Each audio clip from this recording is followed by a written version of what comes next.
혹시 아기를 처음 만난 날 느꼈던 감정이 기억나시나요? 내 생각보다는 조금 못생겼지만 내 인생에 이렇게 작고 귀여운 존재가 찾아오다니 소중하고 따뜻한 사랑의 감정이 들었습니다. 소중하고 예쁜 아기에게 부모가 처음으로 바라는 것은 무엇일까요? 그저 잘 먹고 잘 자고 건강하게만 자라는 것입니다. 그런데 저는 조금 걱정이 되었어요. 육아가 처음이라 아무것도 몰랐기에 잘 먹고 잘 재우기만 하면 되는 건지요. 그리고 생각했어요. 그저 귀여운 강아지가 아닌 하나의 인격체로 온전히 성장시키기 위해서 내가 이 아이에게 해줘야 할 것은 무엇일까 하고요. 그때부터 육아서와 전문가들의 자료를 찾아보면서 생후부터 만 3세까지 영아기의 시기가 뇌 발달에 중요하다는 것을 인식하게 되었습니다. 이 시기에 아이의 뇌 발달을 위해 부모가 특별히 해주어야 할 것들에 대해서 공부하고 실천하며 지식과 결과들을 얻게 되었습니다. 저의 경험들을 담아낸 전자책이 바로 타고난 능력 10배 높이는 몬테소리 육아법입니다. 부모님들에게 묻고 싶습니다. 우리 아이에게 어떤 것을 전달해주고 싶으신가요? 건강한 신체와 정신, 뛰어난 공감 능력, 높은 자존감, 우수한 지적 능력, 건강한 대인관계, 본인의 인생의 만족과 행복 등 세상에 좋은 것들은 다 주고 싶으시죠? 이 모든 것들을 아이에게 물려주기 위해서 시작해야 할 것이 바로 몬테소리 육아법입니다. 몬테소리는 비싼 교구 이름이 아닙니다. 몬테소리는 어려운 스킬도 아닙니다. 아이가 정상적인 어른이 되기 위해서 스스로 성장해 나가고 독립할 수 있도록 도와주는 라이프 스타일입니다. 몬테소리를 공부하다 보면 아이의 적절한 시기에 맞게 정신적으로, 물리적, 환경적으로 어떻게 도움을 줄 수 있을지에 대한 감을 잡게 됩니다. 육아를 하다 보면 매일이 아이와 해결해야 할 문제투성입니다.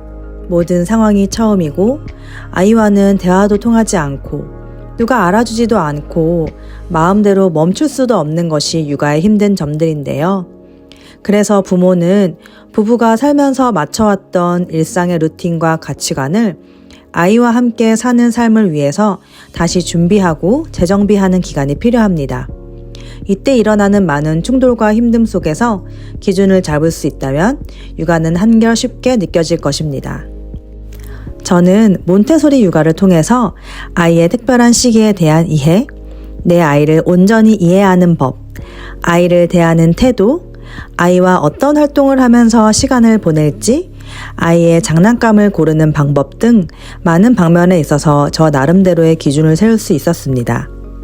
0에서 3세 아이들을 위한 타고난 능력 10배 높이는 몬테소리 육아법에서 어떤 내용들을 얻을 수 있을까요? 아이의 특별한 시기에 대한 이해, 몬테소리 육아법으로 아이를 가르치는 방법, 가정에서 몬테소리 환경을 꾸미는 법, 몬테소리 원칙으로 자연에서 시간을 보내는 법을 알게 되실 것입니다. 이 책을 통해 부모님은 아이에 대한 깊은 이해를 하는 방법을 알게 됩니다. 양육자가 아이에 대한 이해를 바탕으로 적절한 환경을 만들어주며 도움을 주는 것이 몬테소리의 핵심입니다. 적절한 시기에 적절한 환경이 만들어졌다면 준비는 완료입니다. 우리 아이들은 타고난 생명력에 의해 그 환경 안에서 자신이 가지고 있는 잠재력을 스스로 발현시키고 성장할 것입니다.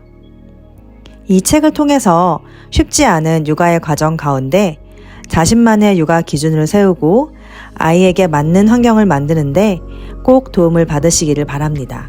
정원사인 우리는 씨앗을 심고 적절한 조건을 만들고 충분한 양식과 물 그리고 빛을 준다. 씨앗을 관찰하고 필요하면 보살펴주는 방식으로 방향을 조정하며 자라는 것을 지켜본다. 부모로서 아이를 양육하는 것도 이와 같다. 이것이 바로 몬테소리 방식이다. 우리 아이들은 씨앗이다. 씨앗을 심은 후 적절한 조건을 만들고 필요할 때마다 지원 방식을 개선해 나가며 아이가 자라는 것을 지켜본다. 아이들이 나아갈 삶의 방향은 그들이 직접 만드는 것이다. 마리아 몬테소리.